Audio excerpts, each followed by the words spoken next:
வணக்கம். இது உங்கள் study with Dharshini YouTube channel. நான் கௌசல்யா. நம்ம டிஎன்பிஎஸ்சியில் தமிழில் ப்ரீவியஸ் இயர் கொஸ்டின்ஸ் டாபிக் வைஸஸாக பார்த்துட்ருக்கோம். அதில் இன்றைக்கி நம்ம பார்க்க போகிற டாபிக் என்னென்னு பார்த்தீங்கன்னா தமிழ் வழியை பற்றின ப்ரீவியஸ் இயர் கொஸ்டின்ஸ் தான் பார்க்க போகிறோம். கிளாஸ்க்குள்ளே போகிறதுக்கு முன்னாடி ஒரு முக்கியமான விஷயம், September 15 study with Dharshini IAS அகாடமியில் maths class with test batches start ஆகுது. ரெண்டுமே நீங்கள் ஜாயின் பண்ண நினச்சிங்கன்னா டிஸ்கிரிப்ஷனில் அதை பற்றின டீட்டெயில்ஸ் இருக்குது. நம்பரை கான்டாக்ட் பண்ணி கிளாஸில் ஜாயின் பண்ணிக்கோங்க. இப்போ வீடியோக்குள்ளே போகலாம். ஃபஸ்ட் கொஸ்டின் பாருங்கள். கவிஞர் தமிழொலி அவர்களின் காலனை வென்ற அற்புத காவியம் என பாராட்டப்படும் நூல் எது? இதுக்கான ஆன்சர் பார்த்தீங்க அப்படின்னா ஆப்ஷன் ஏ மாதவி காவியம். மாதவி காவியத்தை காலனை வென்ற அற்புத காவியம் என பாராட்டிய கவிஞர் யாருன்னு கேட்டிங்கன்னா பூவண்ணன். பூவண்ணன் அவர்கள் தான் என்ன பண்ணியிருப்பாங்கன்னா மாதவி காவியத்தை காலனை வென்ற அற்புத காவியம் என பாராட்டியிருப்பாங்க. Second question. கவிஞர் தமிழொலி பிறந்த இடம். கவிஞர் தமிழொலி பிறந்த இடம் பார்த்தீங்கன்னா ஆப்ஷன் டி ஆடூர் அகரம். ஆடூர் அகரம் என்ற சிற்றூரில் தான் கவிஞர் தமிழொலி பிறந்திருப்பாங்க. கவிஞர் தமிழொலியோட இயற்பெயர் பார்த்தீங்கன்னா விஜயரங்கம். இந்த ஆடூர் அகரம் பார்த்தீங்கன்னா புதுவை மாநிலத்தில் இருக்குது. நெக்ஸ்ட் கொஸ்டின் பாருங்கள். புதுவை தொழிலாளிக்கு கோவை தொழிலாளியின் கடிதம் எனும் கவிதை நூலை கவிஞர் தமிழொலி எழுதிய ஆண்டு. இதுக்கான ஆன்சர் பார்த்தீங்க அப்படின்னா ஆப்ஷன் சி 1949. 1949ஆம் ஆண்டு தான் புதுவை தொழிலாளிக்கு கோவை தொழிலாளியின் கடிதம் என்னும் நூலை கவிஞர் தமிழொலி அவர்கள் எழுதியிருப்பாங்க. Next question.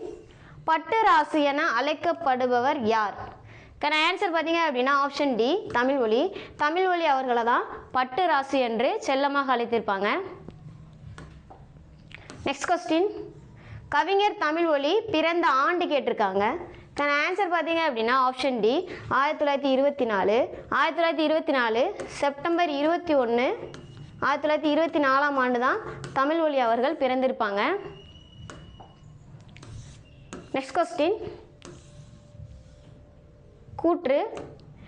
பாரதியாரின் வழித்தோன்றலாகவும் பாரதிதாசனின் மாணவராகவும் விளங்கியவர் தமிழொலி. இந்த கூற்று சரியானது தான். சரி, கூற்று 2 பாருங்க. பாரதியை ஞான தந்தையாகவும் பாரதிதாசனை குருவாகவும் கருதியவர் உடுமலை நாராயண கவி கொடுத்துருக்காங்க.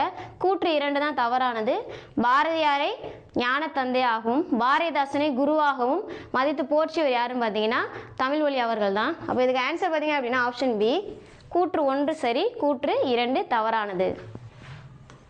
Next question. கவிஞர் தமிழொலி நடத்திய இதழ் கேட்டிருக்காங்க. இதழ் இதுக்கான ஆன்சர் பார்த்தீங்க அப்படின்னா ஆப்ஷன் சி ஜனயுகம். ஜனயுகம் தான் கவிஞர் தமிழொலி நடத்திய இதழ். கவிஞர் தமிழொலி சொந்தமாக நடத்திய இதழ் பார்த்தீங்கன்னா ஜனயுகம். அவர் கவிதைகள் எழுதிய இதழ்கள்லாம் பார்த்தீங்கன்னா இலக்கியம், சாட்டை, புதுமை, முன்னணி, இந்த மாதிரி இலக்கியங்கள் என்ன பண்ணியிருக்காங்கன்னா தமிழொலி கவிதைகள் எழுதியிருக்காங்க. அடுத்ததாக பார்த்தீங்கன்னா பாரதிதாசனோட மகனான மன்னர் மன்னனும் தமிழொலி அவர்களும் இணைந்து முரசு அப்படின்ற இதெல்லாம் நடத்தியிருப்பாங்க. இருவரும் இணைந்து முரசு என்னும் இதழை நடத்தியிருப்பாங்க. Next question. சிலப்பதிகாரத்தில் மாதவிக்கு ஏற்பட்ட பிரிவு துயரை இசை நாடகம் போல் கவிஞர் தமிழொலி எழுதிய படைப்பு எது?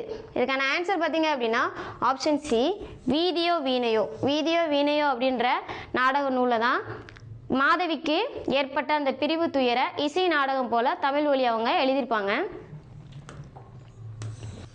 பட்டமரம் என்று கவிதை தொகுப்பின் ஆசிரியர் யார்? ஆன்சர் பார்த்தீங்க அப்படின்னா ஆப்ஷன் சி தமிழொலி. தமிழொலி அவர்கள் தான் பட்டமரம் என்னும் கவிதை எழுதியிருப்பாங்க. Next question. கவிஞர் தமிழொலி எழுதிய நாடகம் வணங்காமுடி என்னும் பெயரில் திரைப்படமாக வெளிவந்தது. எந்த நாடகத்தை வணங்காமுடி அப்படின்ற திரைப்படமாக எடுத்திருப்பாங்கன்னு பார்த்தீங்கன்னா ஆப்ஷன் சி சிற்பியின் காதல் தான். சிற்பியின் காதல்ன்ற நாடகத்தை தான் வணங்காமுடி அப்படின்ற திரைப்படமாக எடுத்திருப்பாங்க. இந்த திரைப்படம் வெளிவந்த ஆண்டு பார்த்தீங்கன்னா 1957ஆம் ஆண்டு. உலக தொழிலாளர்களின் உரிமை நாளான மே நாளை வரவேற்று கோழிக்கு முன் எழுந்து கொத்தடிமை போல் உழைத்து பாடுபட்ட ஏழை முகம் பார்த்து பதைபதைத்து கண்ணீர் துடைக்க வந்த காலமே நீ வருக என கவிதை எழுதியவர் யாருன்னு கேட்டிருக்காங்க. இதுக்கான ஆன்சர் பார்த்தீங்க அப்படின்னா ஆப்ஷன் சி கவிஞர் தமிழொலி அவர்கள் தான்.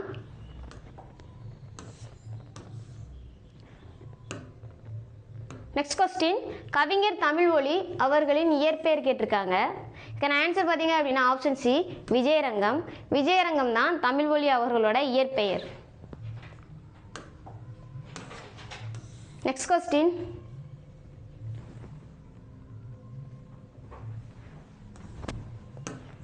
கவிஞர் தமிழ்மொழி பற்றிய தவறான கூற்றை தேர்ந்தெடு.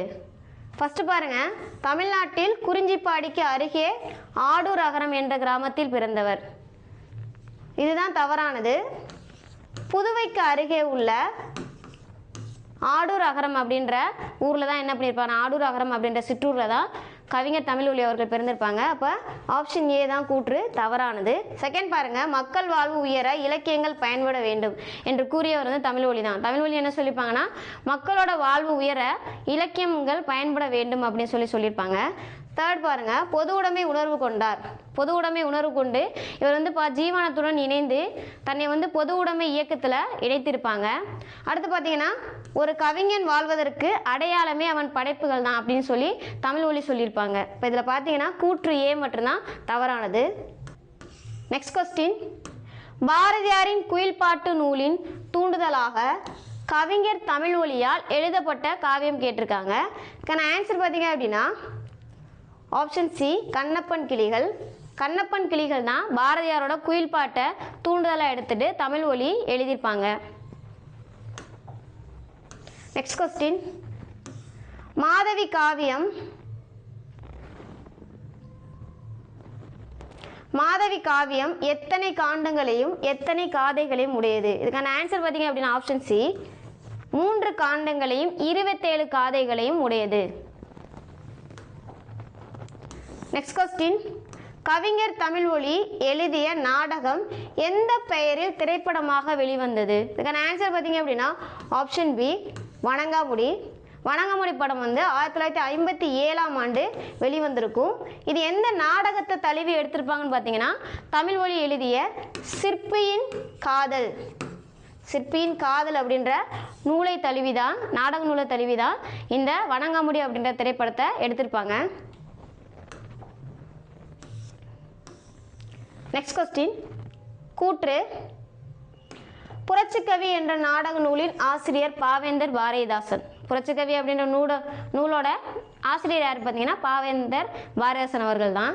கூற்று 2 பாருங்க, புரட்சிக்கவி என்ற நூலின் அடியொற்றி எழுதப்பட்ட நூல் தமிழ்மொழியின் கவிஞனின் காதல். ஸோ இந்த ஆன்சர் பார்த்தீங்கன்னா கூற்று 2 வந்து சரியானது தான். அப்போ 2மே சரியானது.